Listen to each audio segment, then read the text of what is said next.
I'm dead. Your bonus was gone in 3 months. Are we talking like a six-figure bonus or like a It was five-figure bonus? $70,000, but it was 35 once it hit my bank account.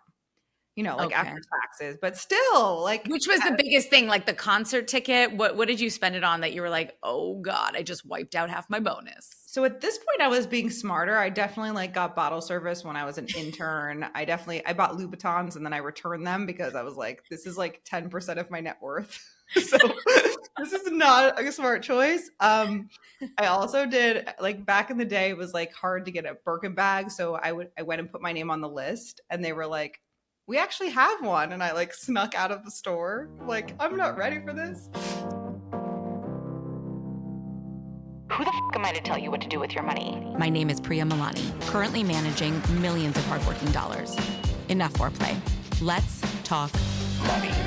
welcome to the F word. Smart money. No bull.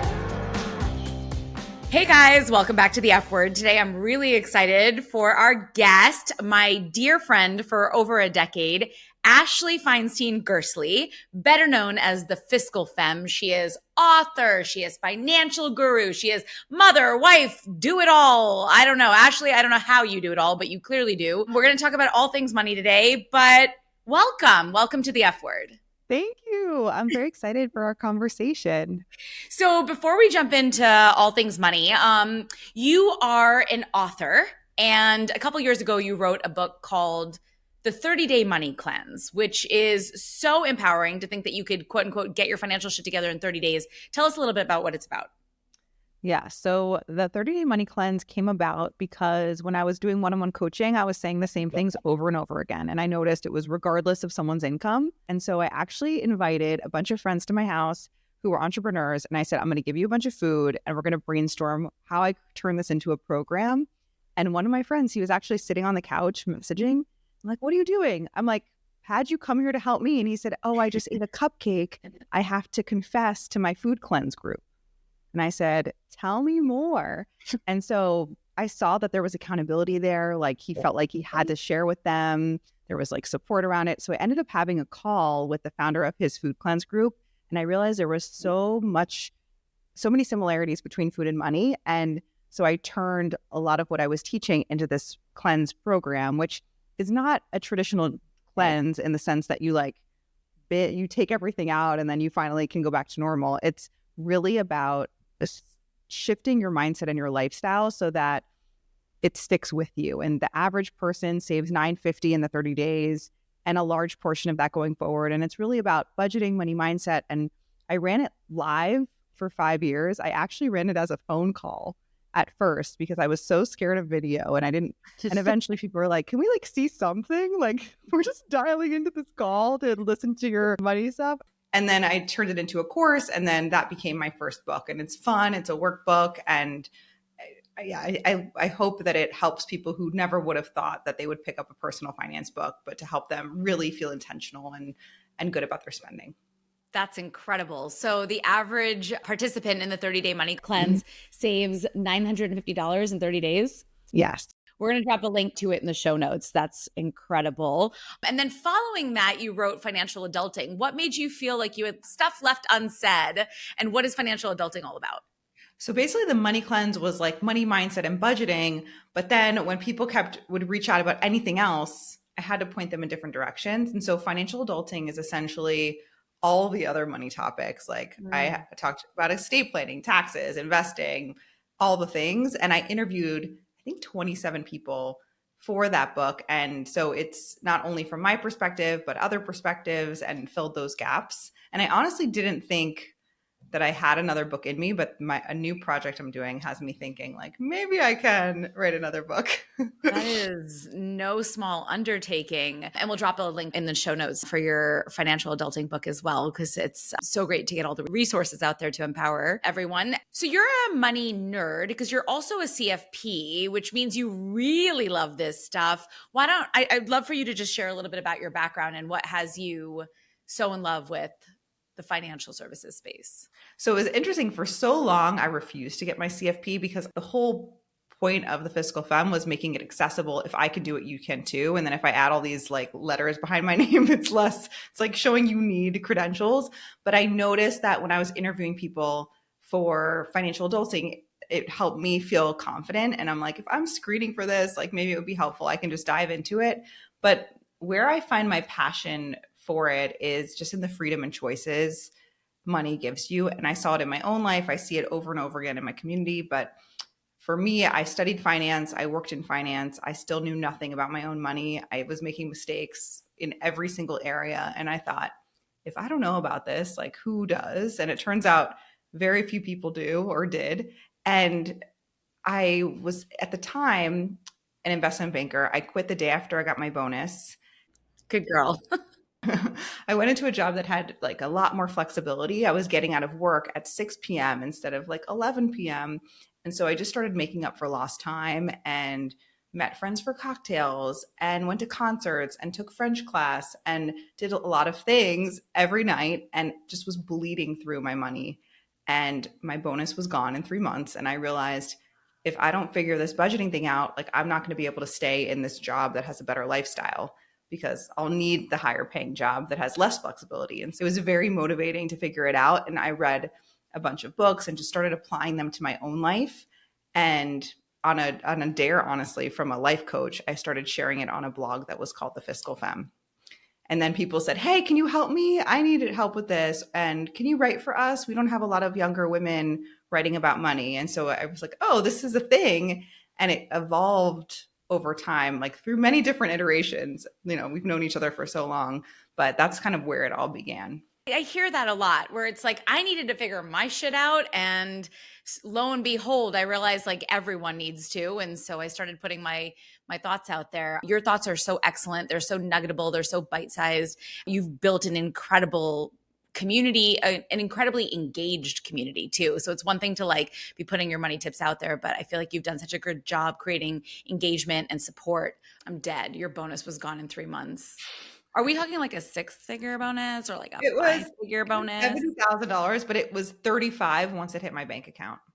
You know, like after taxes, but still like. Which was the biggest thing, like the concert ticket? What did you spend it on that you were like, oh God, I just wiped out half my bonus? So at this point I was being smarter. I definitely like got bottle service when I was an intern. I bought Louboutins and then I returned them because I was like, this is like 10% of my net worth.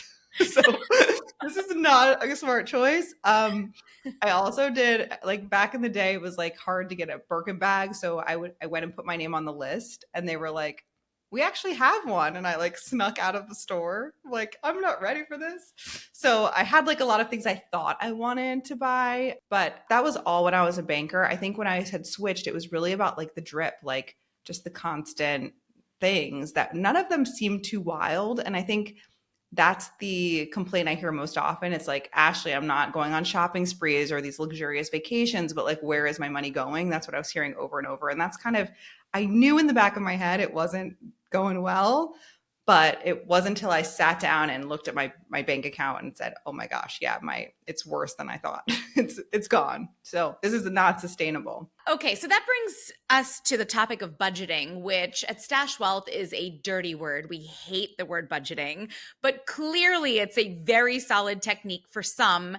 I'm going to allow you to talk about it in the way you talk about it and the way it helps your audience, because I'm not the person to talk to about budgeting. So how do you talk about budgeting and get it to work for your people? So I also hate the word budget.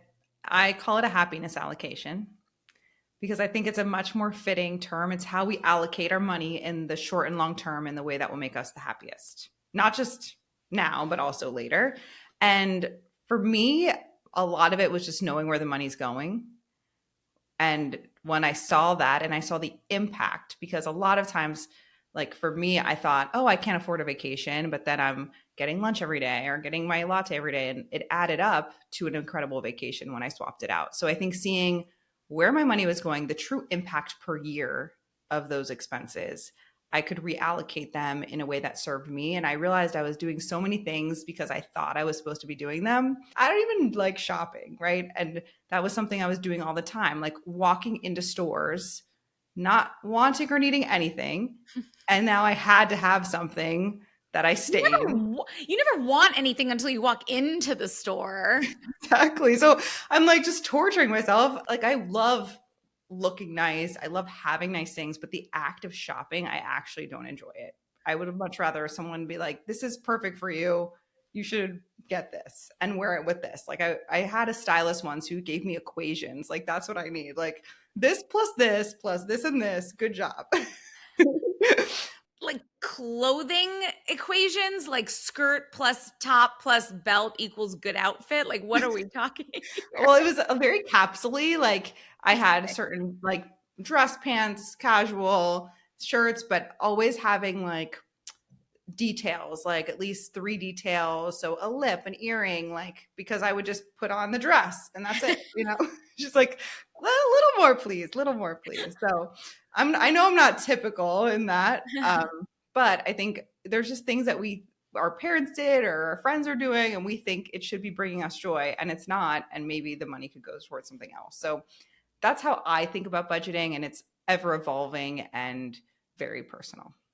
To take that like one step further, what would be the very first step that you would give someone to get them lined up to start thinking about the happiness allocation? Like, is that the first step? What comes before it?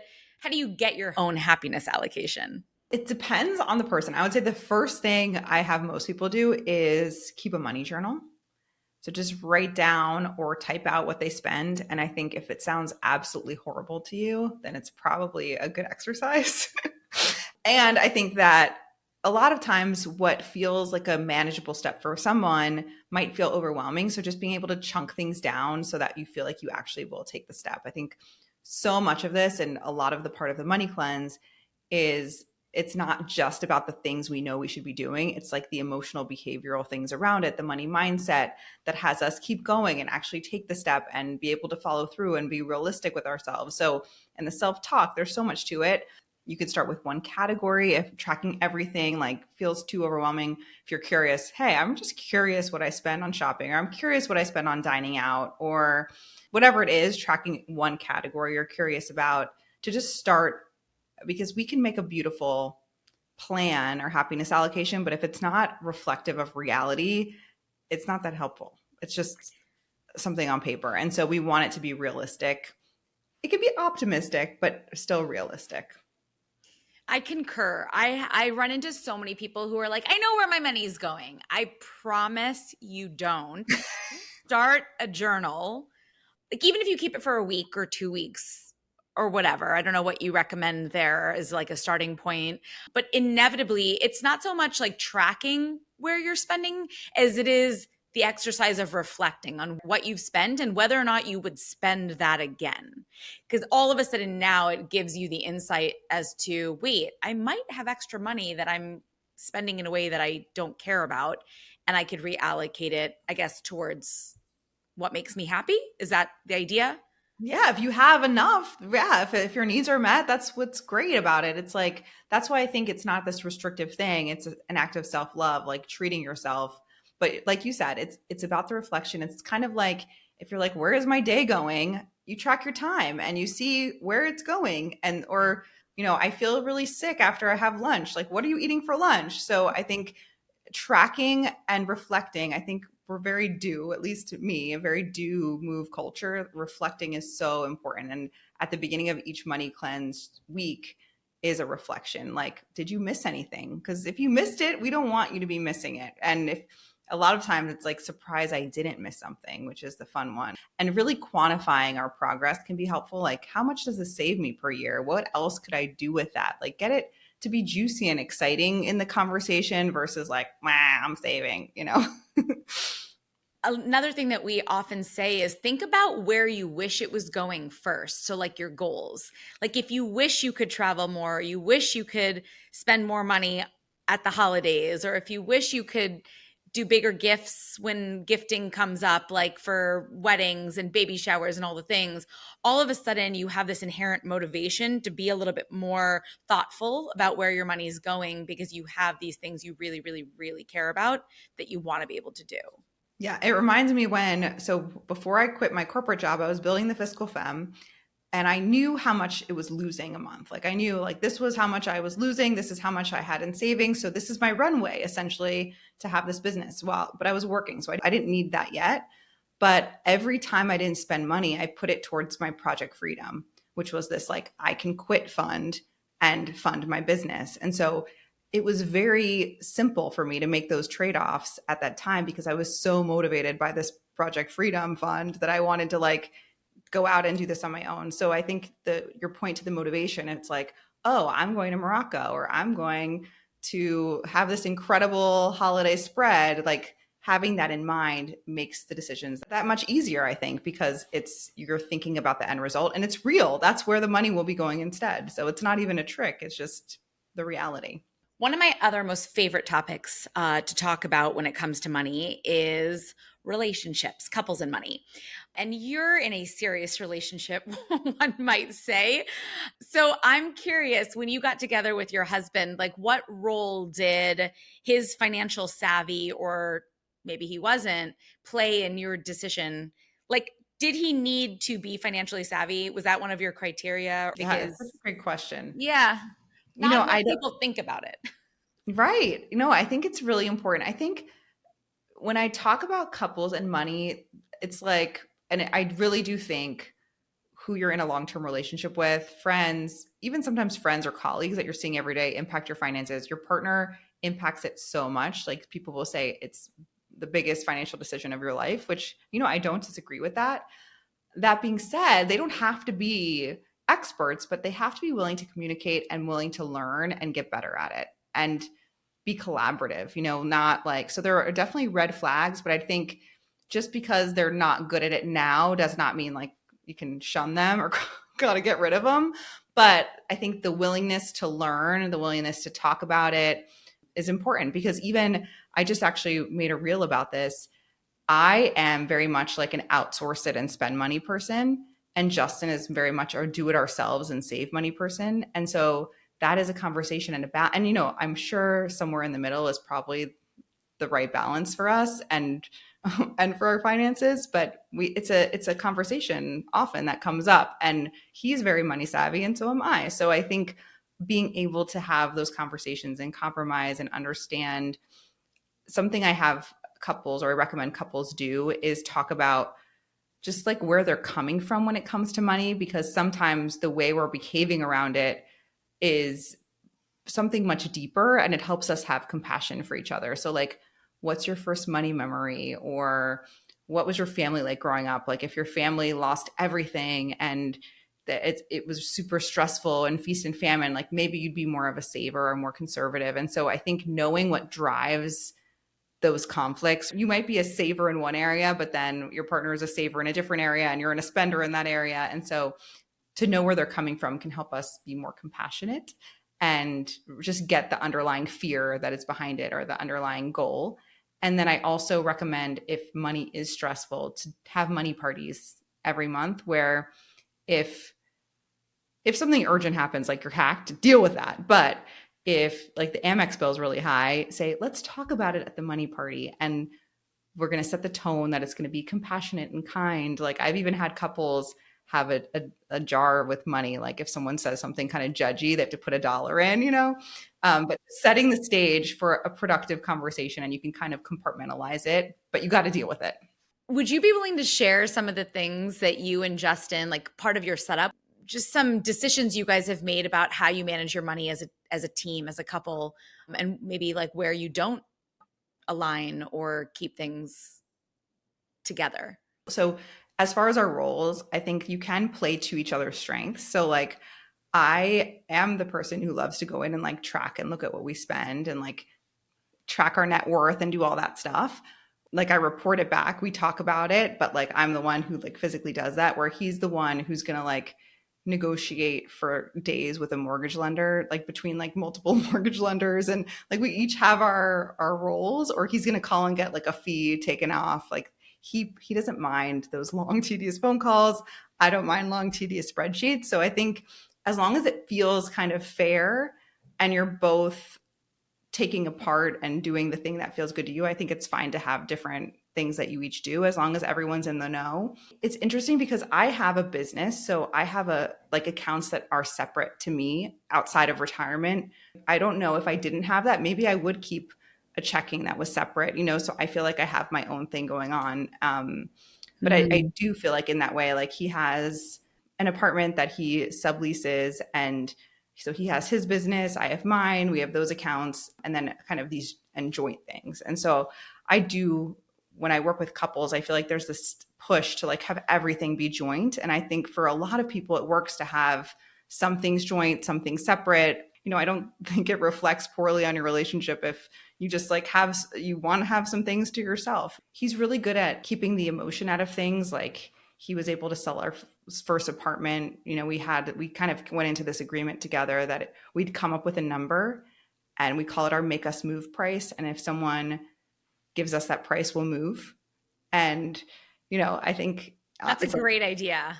Yeah. And we tell agents, honestly, we keep it off market, but we're like, if you can, and it has to be good enough that it actually is worth moving for.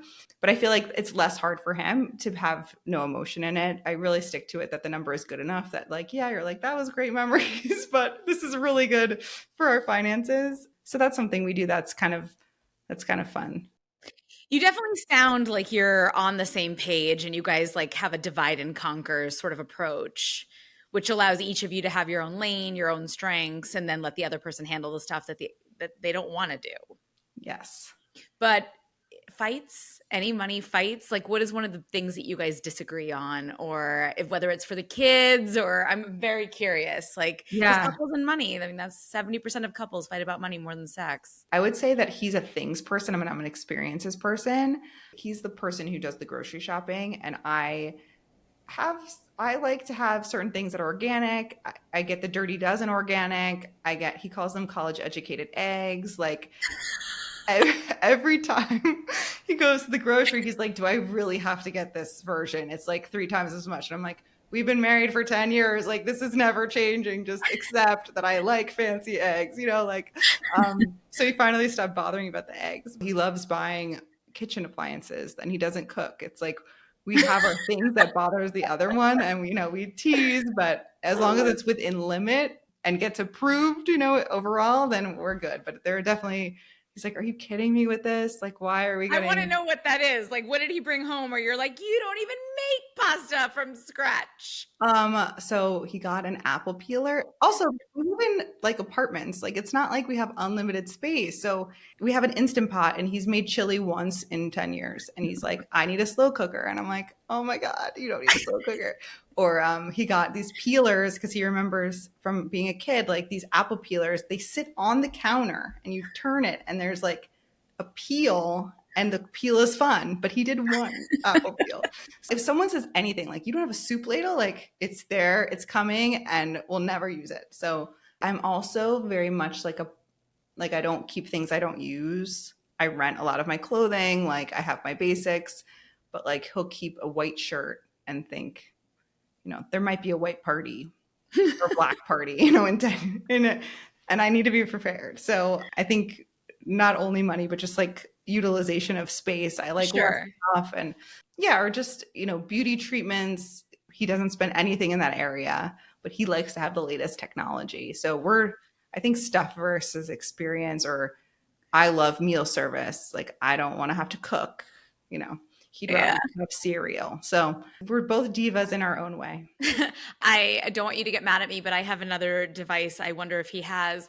I've been recently obsessed with an olive stuffer. So you can make like your own blue cheese stuffed olives for martinis. Hello.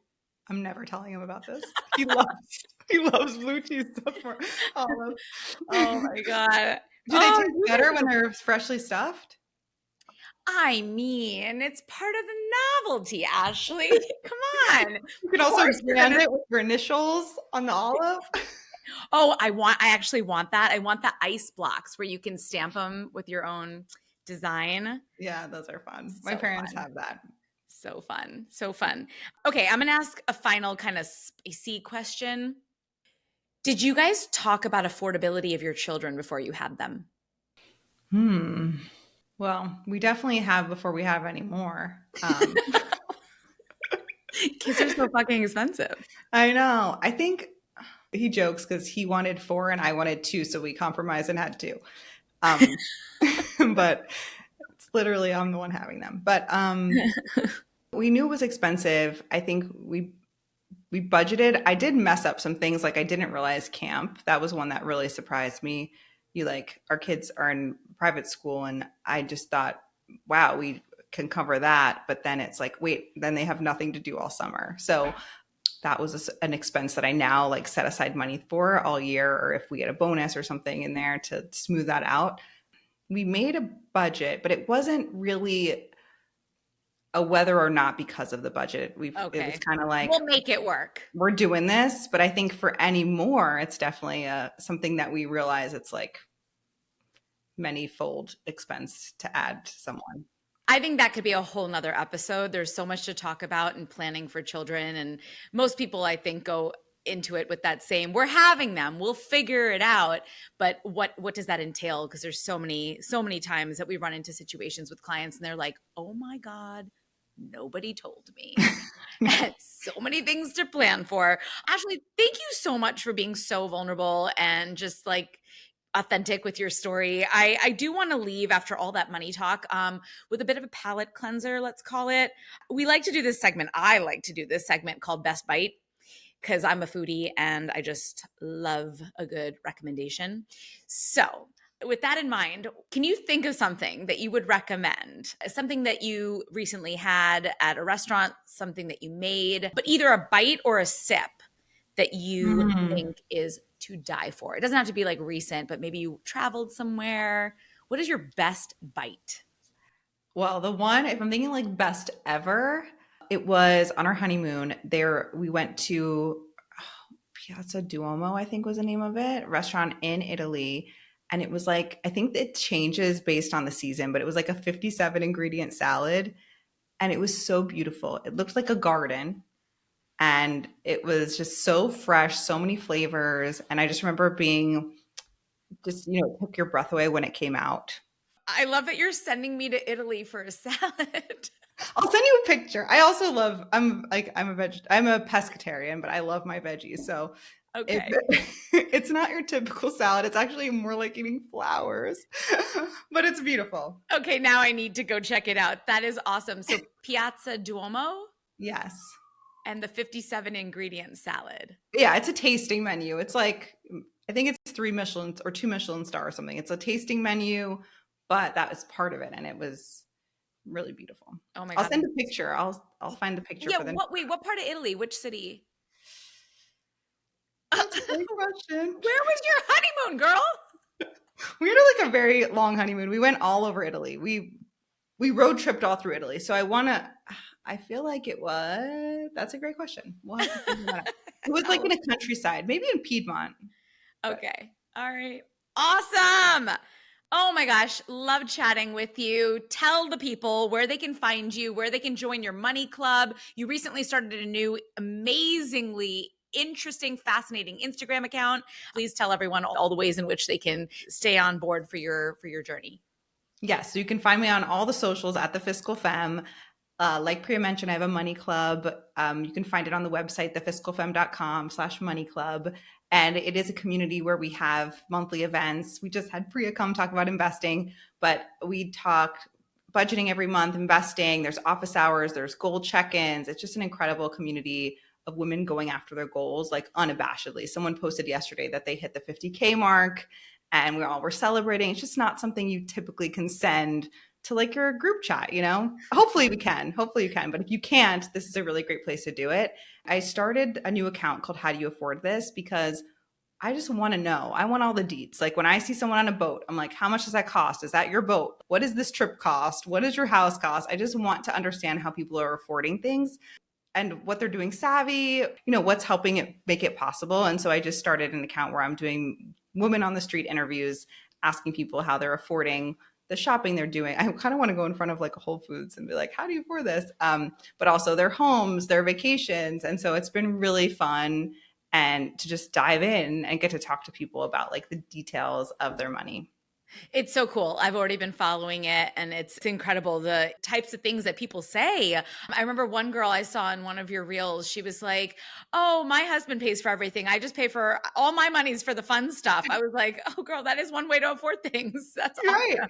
I know people have been really honest, which it's a fun and a voyeuristic way to see how people afford it. But I think it also kind of shows that a lot of people aren't affording it themselves. And so I think it can make people feel better.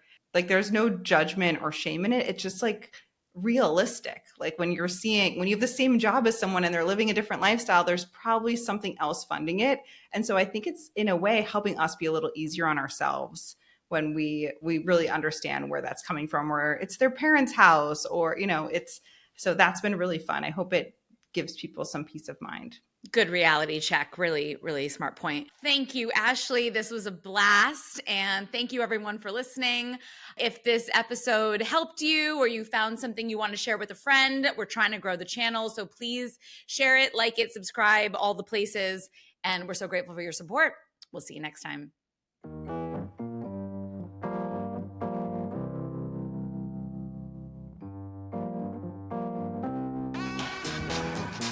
Thanks for listening to The F Word with Priya Milani. If you like what you heard, hit subscribe wherever you're listening and leave us a review while you're at it. We're approval junkies. Don't forget, you can find a ton of great resources, content, courses, and other freebies at stashwealth.com. Now, for the capital S stuff our lawyers want us to say.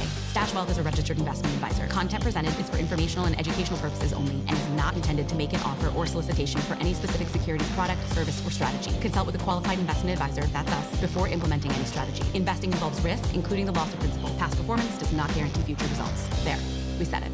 Did I have that up?